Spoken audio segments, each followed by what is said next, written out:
Hi, I'm Joni Patry, and welcome to my YouTube channel. Well, Happy New Year. It is the new year, and this is actually my very first video to be filming in 2026. And as I said, we were going to start this new year out with a big bang. Things are happening and there's a lot more to come. But I wanted to do a little recap on Nicolas Maduro's chart because if you hadn't seen my video before that I recorded in December, I said he was in grave danger and he needed to look out. So he obviously didn't listen. But here's the thing. I'm doing astrology, and I am not by any means saying anything political because that's beyond what I do. What I do is astrology, and I like to look at people's charts to see what's happening. And it has nothing to do with my thoughts or ideas politically because I like to stay out of that. But here's the thing. His chart was under such great duress, I had to do a video because it is just a way of proving astrology. Not that I feel like I need to prove it, but for those people, such as my students, that want to learn more, this is a perfect chart for learning the techniques of prediction. So we're going to be looking at Nicolas Maduro's chart in terms of the fact that he was just captured and brought to New York to go serve trial. So we're going to see what's going to be happening. And you know what's interesting? It's going to be happening quite fast. Everything that's here to happen is quite fast. But you know something that I happen to notice about Maduro is that if you look at him, he wears a green ring on his little finger. And that is very Vedic. So he knows something about wearing the gemstones. He is a Gemini ascendant, and people with Gemini ascendants should wear emeralds. If you will notice, on the Mercury finger, he wears an emerald, just as I wear an emerald because I'm a Gemini ascendant as well. So he knows a little bit about all of this. I find that a little bit fascinating. So let me scoot over here and let me give you a little recap of how this all works and what's going on in his chart and what I think will be happening to him based on his astrology. So let me scoot on over here. And I also wanted to bring out the chart of Venezuela, the chart I have, because it was very meaningful in terms of what happened to Venezuela. So looking at Nicolas Maduro's chart over here, the first thing that I couldn't help notice, this is all recap from the original video I did on him, that he has a Gemini ascendant, but that puts the Mars Rahu in the second house. The second house is it deals with finances and money, but it also deals with speech and truthfulness, whether you speak the truth. And Mars is a malefic planet, especially for Gemini ascendant. But another thing about it is debilitated by being in Cancer, and it is with Rahu. This is not a good Mars, okay? It's going to cause him great problems. And great problems in terms of what? His speech. What he says, telling the truth. This puts a lot of suspicion with Mars being in Cancer. And by the way, I believe Mars is debilitated in the sign of Cancer. This is my opinion, but it is debilitated. But I think it's because Cancer is a sign of family. And you do not want Mars, a first-rate malefic, in the sign that deals with family. It will split up families, cause problems, especially, get this, in early childhood. The second house in Vedic astrology not only deals with finances, money, and self-esteem and family, but early childhood. So he had a really rough life growing up. I don't know, I didn't do the research, but I'm telling you, I know from his chart. I don't have to do the research. He had a rough childhood. And, you know, this does kind of form our characters for later on. So this is like, you know, why he's the way he is, because of this Mars Rahu in the second house of his chart. It's a very dangerous and difficult aspect. Just putting Mars with Rahu, Mars is violence, Mars is anger and rage and weapons. And when you put it with Rahu, it magnifies its qualities all the more, not to mention it's even debilitated, meaning it's not a functioning good Mars. So it's causing him great problems. But I believe that all originated in his childhood. I know that by looking at his chart. But here's the other thing that makes his chart so difficult. Is he has the Saturn Ketu oppose the Mars Rahu, and it goes to the most difficult house in the chart, the 8th house, which deals with corruption, which deals with transformation and change. It also deals with, I mean, there's always a good and a bad to every planet and house in the chart. But overall, the 8th house is the most difficult because it's a house of death and endings. But of course, that deals with transformation. That's why the 8th house can deal with deep transformational work, such as psychology, such as astrology, and research and analysis. But this Saturn Ketu is a really rough conjunction. I used to call it the curse or the blessing, because usually through something that feels cursed, you feel like you receive a blessing. It's very transformational, but it's very hard. So this whole pattern in his chart of the Mars Rahu opposed to Saturn Ketu is the culprit of why he's the way he is in the circumstances and situations he's in. And yes, the 8th house does deal with addictions, deep-seated problems, research, but it does deal with corruption. And he has done some pretty difficult things from what I've heard, reading what I do in the media. And heck, who knows if anything's true in the media anymore these days. But, you know, facts are facts. Whether you have an opinion or not, you can definitely look at the deeds and what he's done. He's not been the most spiritual, high-minded person on the planet. Let me put it that way, to be, we know what he's done and who he is. Come on. Now, let's start talking about why now is the timing for everything that just transpired.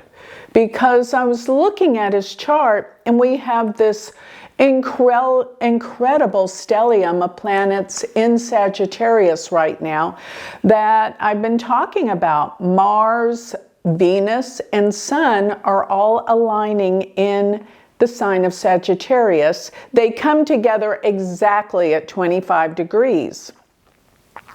Now, anything within a 3-degree orb, things start happening. So even though it's exact on the 9th and the 10th of January that all 3 planets converge together at 25 degrees, and by the way, Jupiter is opposing it at 25 degrees of Gemini. So Jupiter is usually the planet of good things happening, but, and that's a big but, sometimes it just makes things bigger. Jupiter's about expansion and making things bigger.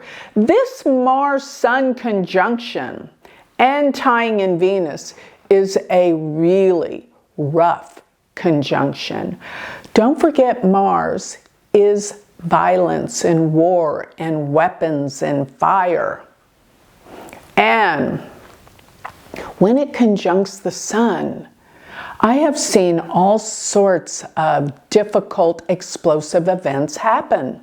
As a matter of fact, I remember it was the Boston Marathon bombing that Mars was exactly conjunct the Sun, but they were in Aries on that day. Now they're in Sagittarius, and you know what I keep saying over and over and over? Sagittarius is about truth and justice.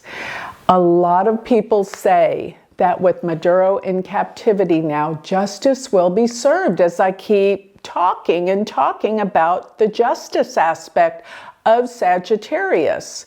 So this is all coming to the forefront, and justice will be served. Now, one aspect that I want you to know about, this is one of my teachings always to my students. We have the faster moving planets go through the chart, once a year or once every 2 years, and not every year or 2 years do we have catastrophic events. But they're the triggering mechanism. You have to have a very long standing transit. In other words, the planets that move slower. When you have that, a longer standing transit that stay in orb for quite a long time, that's another thing. What are you going to say? For 6 months, something's going to happen? But when you have that and the faster moving planet comes along, that's how you make predictions. So what is the long-standing transit that I'm referring to? It is that Pluto is sitting right on his K2 in the 8th house of endings, corruption, difficulty, and most of all, it is the house of death. But it doesn't have to be a physical death. Death means endings, but it could be. The 8th house is known for tragic events such as suicides, such as murders. That's the 8th house. It is. So Pluto's been sitting on his K2, and by the way, Pluto is the planet that most refers to the 8th house because in Western astrology, it is said to be the ruler of Scorpio. And so what I tell my students in Vedic astrology, because they're not as familiar with the outer planets, I say everything that the 8th house is what Pluto is. It is. All the definitions and meanings of Pluto relate to the 8th house. And I've already told you the 8th house is research, analysis, getting to the core and the bottom of things, psychology, corruption, death, suicide. It deals with unnatural deaths that are shocking. That's the 8th house. Suicide and murder. It deals with addictions. It deals with deep, deep core essence stuff, corruption. So Pluto rules all those variables. And here he has transiting Pluto, where it is in the sky right now, sits exactly on his K2. Now, Pluto takes about 245 years to go through all signs of the zodiac, so it is very, very slow moving, and it's sitting on his K2 almost the whole year, on and off. Really and truly, Pluto moves about 3 degrees per year, essentially. It looks like it goes further, but if you take the mean motion back and forth, it really only travels around 3 degrees. So this is a very slow moving transit. It's placed on his K2 exactly right now. But it's there for a long period of time. So how do we know when? When is when you have a faster moving planet that kicks in while the slower moving planet is in effect. What just kicked in? Mars. Transiting Mars goes to the zodiac every 2 years. And Mars being in Sagittarius, as I said before, it is conjunct the Sun, it is conjunct Venus, and it's within a 3-degree realm of being all together. I know it's exact on the 9th, but seriously, the whole week of January, it's there. So I always say it's exact on this day, but an event will happen around this time, within maybe a week or so, or closer. But this is where Mars is. Mars is right there, and it was probably around 20 degrees on the day that he was captured. This was January 3rd. And if you will note, Mars, Sun, and all these planets are in his 7th house. Now, the 7th house is opponents. It's also partners, so someone tipped them off as to where he was. Yes, that he thought was close to him. Okay, now, but Mars being around 21 degrees or so, it is actually almost aspecting his natal Mars at 25 degrees. Now remember, on the 9th and the 10th, Mars, Venus, and Sun will be 25 degrees of Sagittarius. And his natal Mars sits at 25 degrees of Cancer. That is what we call in Vedic astrology a full aspect. It's the 8th aspect. If you count from where transiting Mars is to where natal Mars is, it's 8 signs away. In Western astrology, it's called a quincunx. It is the worst and nastiest aspect, in my opinion and in my books.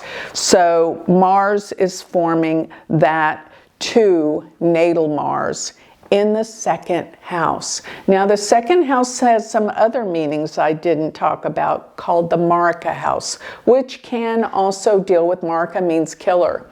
So it is a very difficult house dealing with life, the extension of life, how long you live, Maraka houses. Anyway, Mars is going to be exact on the 9th and the 10th, but it doesn't have to be exact, just within a 3-degree orb, which it is right now. So this dealt with his capture. Now Pluto is dead on. Pluto's been exact to the minute even around the last few days of December. So we have the Pluto, then we have the Mars. And even I noticed that transiting Saturn in the sky sat at 2 degrees of Pisces. If you'll notice, his natal moon sits at 2 degrees of Libra.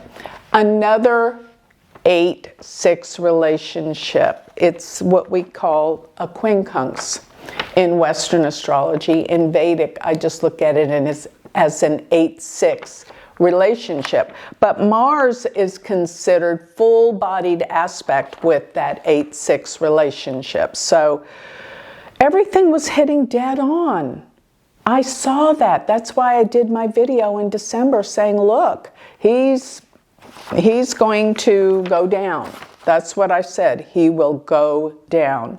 Now, let me give you a little bit more rundown. So January 9th through the 10th, this will be exact. But another thing is Jupiter will be aspecting it. There's something big that's coming out. And I keep getting a sense it has something to do with airplanes and travel. Why? Because Sagittarius, Gemini deal with travel, and Jupiter is in Gemini. Travel by air. Something with airplanes will occur.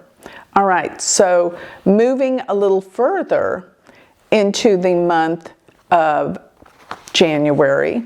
Let me see here. I have all the transits outlined with Mars transit.